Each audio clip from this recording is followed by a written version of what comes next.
Queria falar sobre as câmeras nas fardas, que é um assunto que o senhor tem de tratar a cada entrevista. É uma medida que foi aprovada pelas populações dos estados em que ela foi adotada, São Paulo, por exemplo. Já é aprovada em estados onde ela ainda não foi adotada. A população quer que essa medida seja tomada.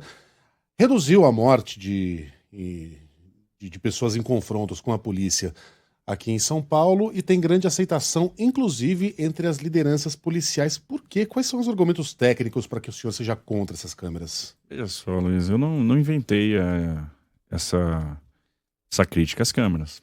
Ela nasce, por exemplo, da conversa com várias lideranças policiais. Uhum. Então, eu não chego aqui no estado de São Paulo para dizer, a câmera não presta, vamos tirar. Não, isso nasce de um trabalho de pesquisa. Então, eu tenho uma posição hoje crítica às câmeras. Agora, também não tenho compromisso com o erro. E nem problema nenhum em voltar atrás em determinadas posições. O que a gente vai analisar com relação às câmeras? Primeira pergunta que eu sempre faço, porque quando eu falo de câmera, todo mundo me confronta. A letalidade policial diminuiu. E a pergunta que eu devolvo, a população está se sentindo mais segura? Não está. A gente está sofrendo com os crimes contra o patrimônio, está sofrendo com a quadrilha do Pix, a gente está sofrendo com o roubo de celular. Os pais, mães, não conseguem ficar tranquilos quando seus filhos vão para a rua, quando eles saem à noite. Elas não sabem se ele vai voltar em segurança. A gente está vendo aí uma quantidade de crimes aumentando. Então, a primeira pergunta que eu faço, a população está segura? Não está. Então, tem um problema. As câmeras não estão funcionando. Aí o senhor Só para concluir.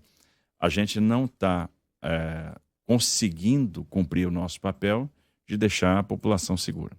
Segunda coisa que a gente tem que analisar. Quando eu analiso a produtividade dos batalhões com câmara e sem câmara, a área de influência daqueles batalhões, houve diminuição ou aumento de crimes.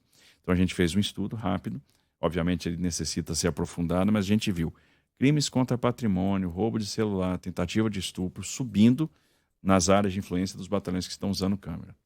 Terceiro, quando a gente conversa com os policiais que estão no dia a dia, o que a gente está percebendo? A inibição de pessoas que deixaram de fazer denúncias, a gente está vendo a utilização de iscas, então menores infratores que conseguem desmobilizar uma guarnição porque a polícia tem que levar aquela criança para um distrito para fazer um flagrante, para ele ser liberado imediatamente e no final das contas a gente deixa uma determinada área desguarnecida. Então a gente vai ter que levar em consideração isso, nós temos que repactuar essa questão. Primeiro, o policial é uma pessoa que eu tenho que entender que ele está vestindo farda para me proteger, ele tem que ser valorizado e uma polícia valorizada vai me ajudar muito na política de segurança pública. Quem paga o salário desse policial é o cidadão. Então, o cidadão também não pode sofrer com excesso e com a violência policial. Eu tenho que estabelecer esse equilíbrio. Eu não vou tolerar o excesso policial, eu não vou tolerar a violência policial, mas eu também não quero o policial em situação de desvantagem em relação ao bandido. Então, nós vamos sentar com a equipe de segurança pública para reavaliar o uso da câmara. Onde ela é necessária, se o programa precisa de adaptação, se uma tropa especial, como choque, como a rota demanda o uso da câmara ou não. E a gente vai concluir se o melhor caminho é esse ou não, sempre pensando no seguinte, na segurança do cidadão que está na ponta. Eu entendo a preocupação de várias pessoas que já foram vítimas do excesso policial, mas eu tenho que, por exemplo, o pessoal fala, na comunidade acontece isso. Vamos lembrar que muitas vezes o nosso policial também é da comunidade, é gente como a gente, e que está ali buscando prestar o melhor serviço. Nós temos uma polícia profissional, numa instituição que tem 190 anos de existência, que faz um trabalho notável, que merece o nosso respeito, merece todo o nosso apreço. Então, nós vamos trabalhar analisando o problema em todas as dimensões, para verificar o que é melhor. Eu só queria entender como é que a câmera poderia colocar o policial em desvantagem em relação ao bandido. O país que mais valoriza a atuação dos policiais, Estados Unidos, tem câmeras já há muitas décadas, na farda, nas viaturas, em tudo quanto é lugar, para fiscalizar a atuação dos policiais. E nunca ninguém argumentou que isso coloca o policial em desvantagem. Você está dando argumento. Eu tenho que fiscalizar a atuação do policial. Tem que fiscalizar a atuação de qualquer agente do Estado. Vamos botar a câmera nos políticos, então. Ótimo. Né? Onde eu assino. Vamos botar a câmera nos políticos. Ótimo, perfeito. Porque no final das contas você está mostrando o seguinte, eu desconfio do policial. Não. Você querer fiscalizar a atuação de um agente público não é você dizer que desconfia da atuação do policial. Entendeu? Isso aí seria ótimo se o policial, por exemplo, tivesse todo o respaldo do Estado. se o policial não fosse afastado quando se envolvesse numa ocorrência. Quando o policial, por exemplo, tira dinheiro do bolso para se defender numa ação. E aí o próprio policial diz, estou sendo filmado, eu não vou me envolver nessa ocorrência. É isso que está acontecendo. Em qual ocorrência? De oferecer dinheiro do próprio bolso? Não, não é isso.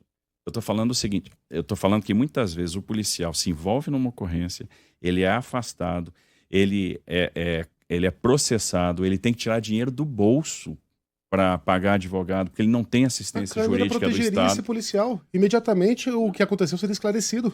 Esse é o seu ponto de vista. E o seu?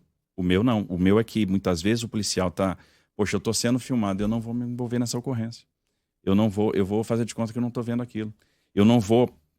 Eu tinha uma linha de conduta aqui e eu estou com uma linha de conduta que eu não vou executar porque eu estou inibido. A Câmara está inibindo muitos policiais de atuar. É por isso que a produtividade em determinados batalhões está caindo. Então isso induziria a prevaricação, pode dizer assim? Ao policial não agir quando ele deveria agir? Muitas vezes é o seguinte, é o modelo mental, você tem que tomar a decisão em fração de segundo. Então você muda o modelo mental, você muda o processo de tomada de decisão ali na hora, é isso que eu estou querendo dizer. Não, tá certo. Vamos seguir no tema educação, que é o seguinte, o nosso ouvinte Eli... Coisas complexas como se fossem simples. Certo. Eli, nosso ouvinte, estudar mais. Trabalha nas forças de concordo, segurança. mas aí, voltando ao assunto, o senhor disse que um dos motivos, aliás, o primeiro a ser apresentado para que as câmeras possam ser retiradas é que elas não diminuíram a sensação de insegurança da população, como se elas fossem uma panaceia e sozinhas tivessem esse condão. Isso não fossem dezenas de medidas a serem tomadas. Exato, é por isso que nós temos que tomar todas elas. É por isso que eu falo, por exemplo, na integração com o governo federal. Eu falo do monitoramento dos pontos críticos. Quais são os pontos críticos? Aeroportos e portos, porque eles são pontos de saída de drogas e de chegada de armas. Eu falo nas operações de inteligência. Eu falo na necessidade de usar a inteligência financeira para asfixiar o crime organizado, financeiramente, para combater a lavagem de dinheiro. Eu falo, por exemplo, no combate às quadrilhas de interceptação.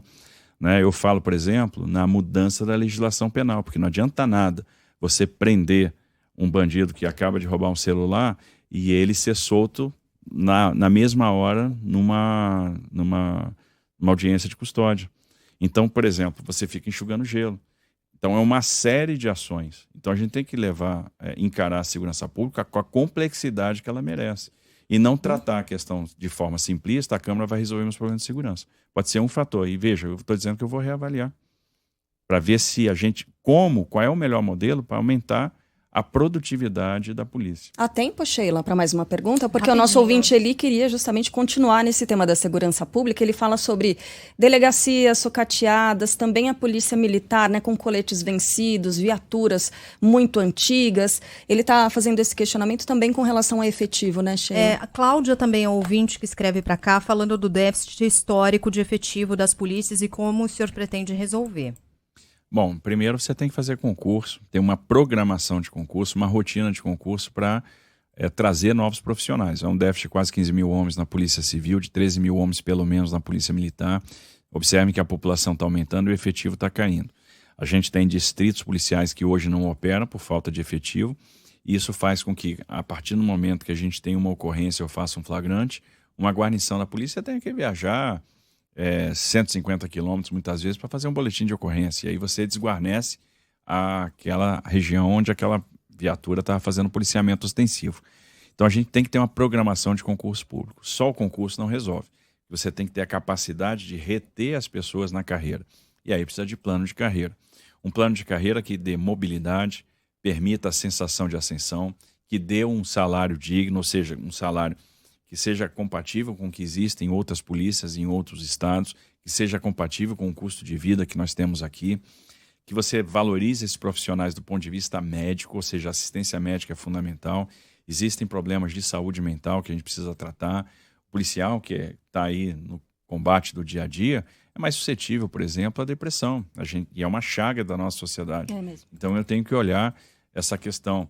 Outra coisa é a assistência jurídica. O policial tem que entender que o Estado está dando respaldo para a sua atuação correta.